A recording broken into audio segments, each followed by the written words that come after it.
This is a CT scanner, where the CT stands for computer tomography. It is arguably one of the most revolutionary medical apparatuses invented in the 20th century. With its impressive hardware that is based on fascinating physics and mathematics, it represents a device of cross-disciplinary achievement.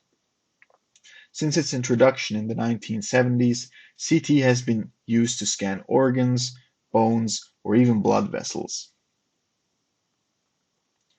In this talk, I will present to you this intriguing technology and the science and engineering behind it. Here's a short overview of what we will be looking at. I will start with a basic description of how CT works and talk about its fundamental components. I will briefly introduce the voxel and talk a bit about attenuation, and we will learn about a basic image reconstruction method. After we get a rough understanding of what CT is and how it functions, we will go over the history and the Nobel Prize, which was awarded for the invention of CT.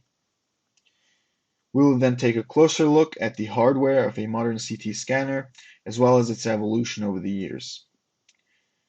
And to round up the talk, I will touch on the mathematical foundations that made this technology possible and present examples of more recent developments. And by the way, this image here is the first ever created by a CT scanner. So, what is CT scanning? CT scanning is a medical exam which is non-invasive, meaning you do not have to cut open the body or anything like that. It allows you to take a look at the insides of the human body and thus detect and diagnose medical conditions, for example, cancer.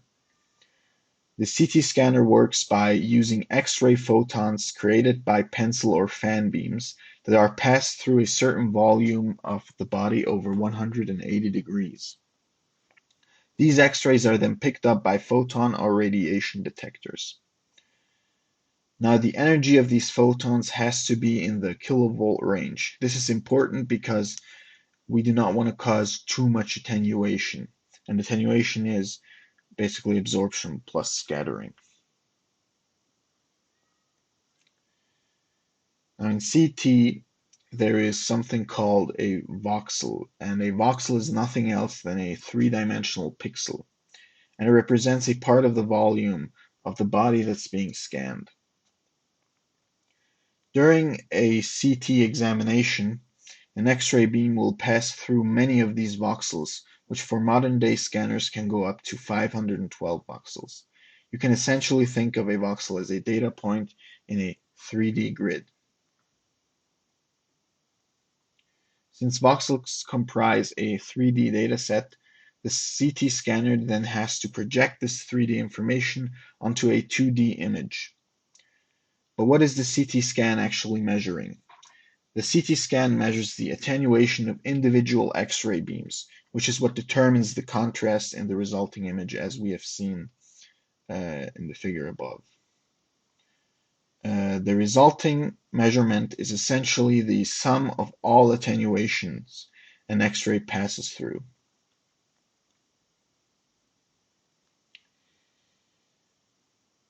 Here we have a sketch of the most relevant components of a modern CT scanner. We have the X-ray fan beam right below the X-ray source. At the bottom, we have the detector array that captures the X-rays after they have passed through the patient, as well as a data acquisition system that processes the data.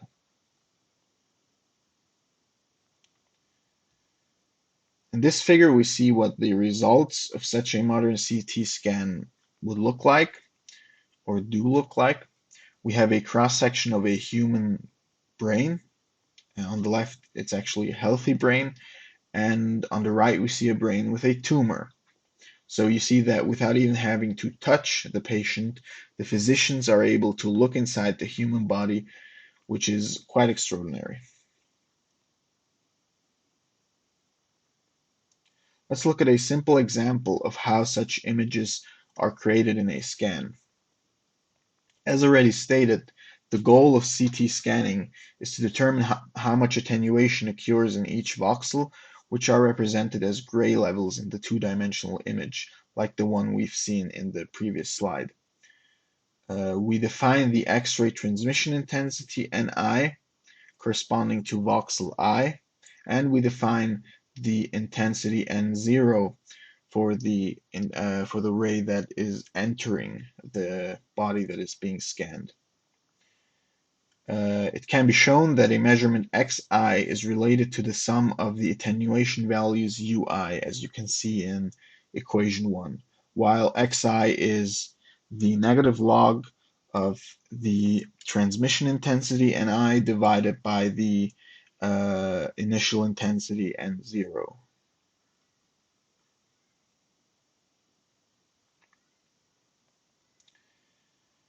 To carry out a reconstruction of an image, let's look at a 2x2 voxel array as an example. And of course, usually there are way more voxels, but this is so that we can understand the principle behind it.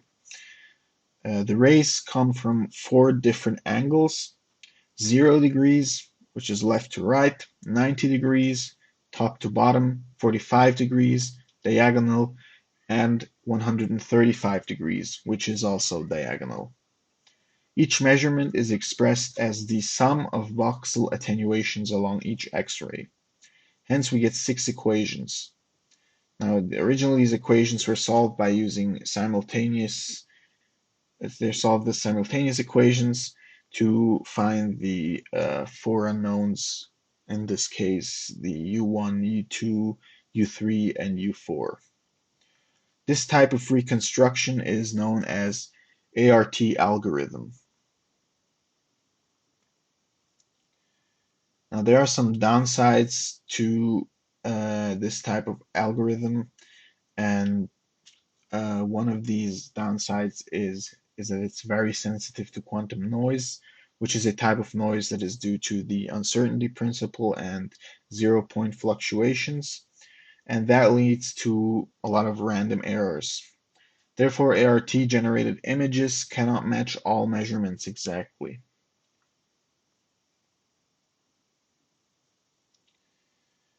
So now that we have a basic understanding of what computer tomography is, it's time to learn about the brains behind this technology. On the left, we have the physicist Alan Cormack, and on the right, the engineer Godfrey Hounsfield. These two men shared the Nobel Prize in Medicine in 1979 for the invention of computer tomography.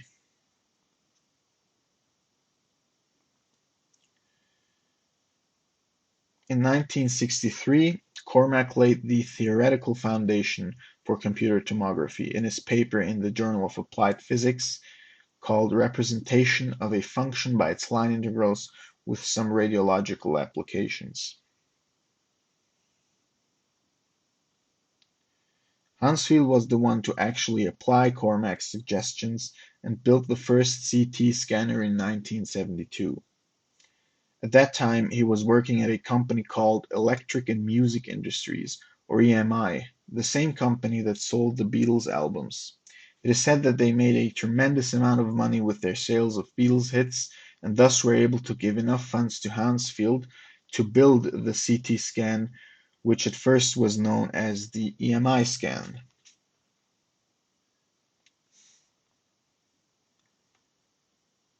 Over the years, the apparatus evolved into newer and more efficient generations of scanners. As you can see, the first generation was only equipped with pencil beams, and later more sophisticated hardware such as fan beams improved upon the older models. But we will look at this soon in more detail.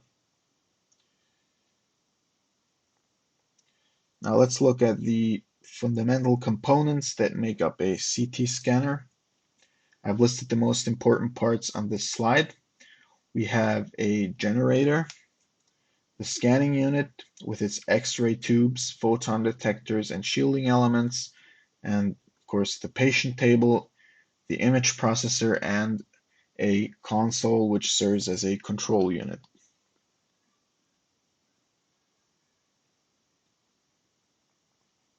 The generator provides electrical power to create X-rays. The voltage is usually between 20 and 150 kilovolts. As we've said, they have to be in this range such that they don't cause cause too much attenuation. The scanning unit houses the X-ray tubes, shielding element, and photon detectors. The X-ray tubes convert electricity to photons, more specifically X-ray photons. The photon detector does exactly what its name suggests. It absorbs and counts photons. Shielding element reduces the noise from off-path photons, and this is important because too much noise would compromise the ability of the machine to reconstruct an image, just like we've seen with the ART algorithm that quantum noise messes with the image reconstruction. The patient's table is mobile and moves through the scanning unit during the medical examination, and the image processor then reconstructs an image from the collected data. And lastly, the console provides a user interface for physicians to actually see the output.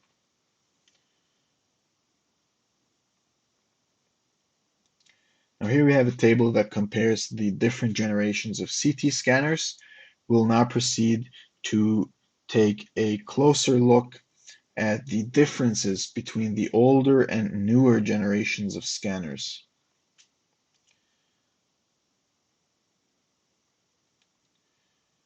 Let's start with the first generation, and compared to today's standards, this device is quite primitive.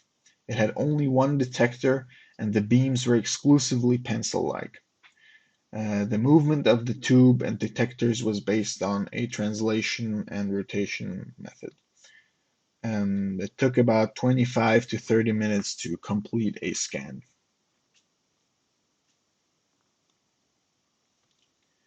The second generation saw quite a leap in performance and hardware compared to the first generation of scanners. Instead of having only one detector, it was able to house up to 30 detectors now. The pencil beam was replaced with a fan beam, which was much more adequate to perform such an operation. The tube detector movement, however, didn't change as it was still based on translation and rotation. With that upgrades, the scanning time was reduced by a lot, and it was reduced to only 90 seconds. So a scan took only 90 seconds to complete compared to 30 minutes before, which is quite a difference. Next up, we have the third generation, and the third generation bumped up the number of detectors even more, beginning at 288 and going up to 700.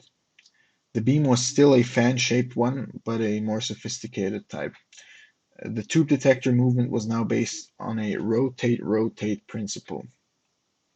This generation reduced the scanning time drastically again, down to an impressive 5 seconds.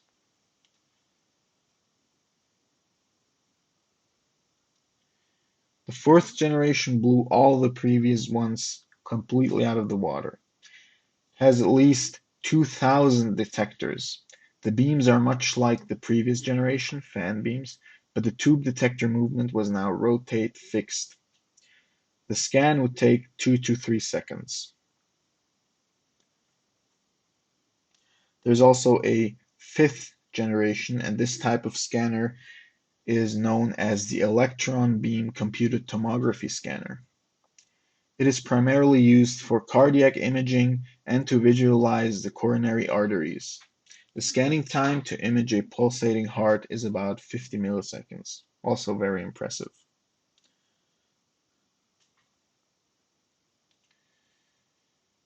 So now it's time to look at the mathematical foundations of computer tomography, and we've seen a few slides ago, I mentioned that Cormack's 1963 paper, which laid the foundation for the invention of computer tomography. Um, However, much of what Cormack suggested can be traced back to the early 20th century to the Austrian-Hungarian mathematician Johann Radon.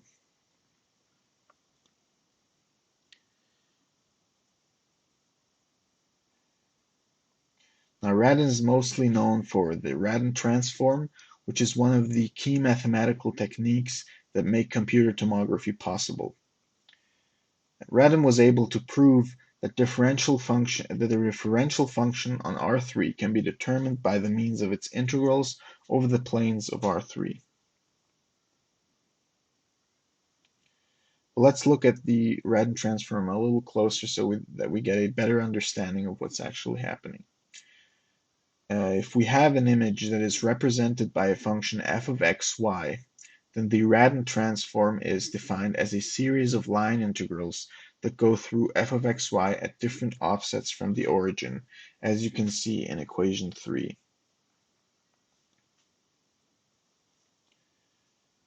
The Radon transform can also be made more applicable by using a delta function, as you see in equation 4, but I won't get too much into that.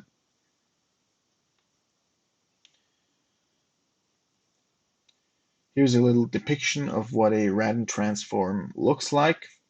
You have this blue disk, which represents the object function, which is the thing that we would be scanning in a CT scanner, and the arrows correspond to the line integrals from equation 3 and 4. P theta of S is the transformed function instead of R, which I used in the preceding equation. And you see that this blue disk has been projected onto what we call a projection space. Now, Cormack saw the use of this mathematical method and suggested that X-rays could be used for projection of object functions. So when this method is applied in CT, the line integrals are the X-rays and the object would be a volume of the human body, like a brain or an organ.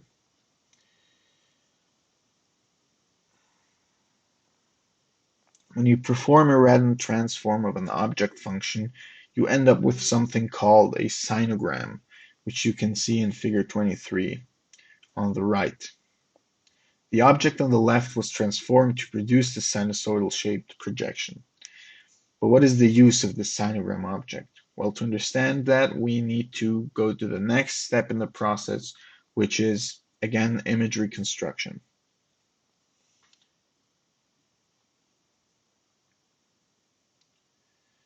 When we perform a Radon transform of a 2D object, we are left with a one-dimensional projection image. With the help of image reconstruction methods, we may turn this one-dimensional projection into a 2D image. There are many such methods like the ART algorithm, which we've seen, or other methods such as filtered back projection and iterative methods, or the Fourier slice theorem. I will present to you now the Fourier slice theorem since it's a more fundamental one.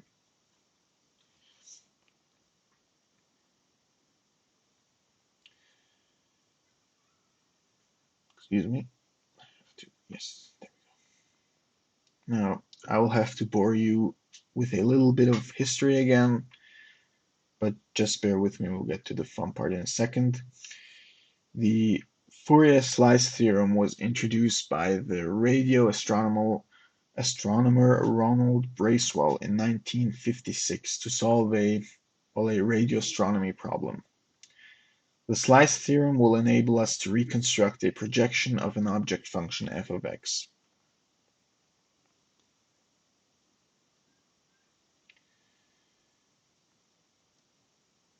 So what does this theorem actually state?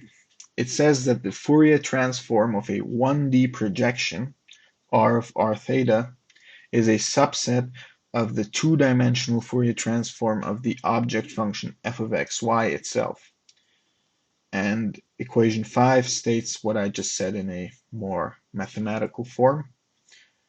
So in other words, the Fourier transform of a projection R of r theta seen from the angle theta is equal to the Fourier transform of f of x, y under said angle.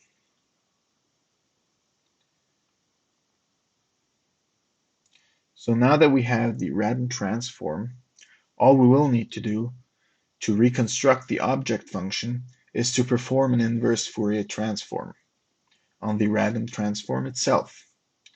So let's recap the process real quick. Step 1. Perform a random transform on the object function f of xy. Step 2.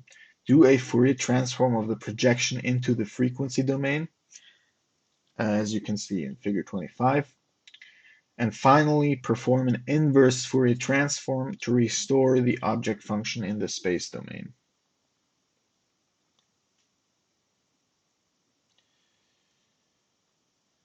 Now, to round up the talk, let's look at two recent advancements in this technology. In recent years, a method called the multi-scan technique has been introduced, and not only has it drastically reduced scanning time, but it has also significantly decreased the radiation dose to which a patient is exposed to during an examination.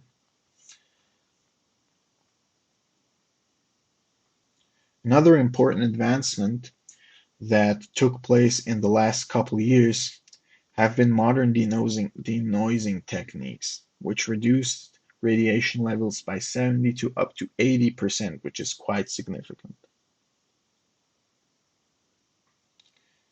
I would like to conclude this talk with a quote from Alan Cormack himself.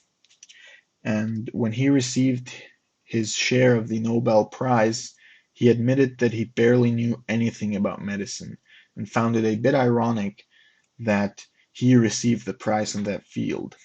But I think this invention of computer tomography is a prime example of scientists using their skills and knowledge to apply it in fields that are not their own, and through working together invent some of the most fascinating and useful apparatuses, such as the CT scanner.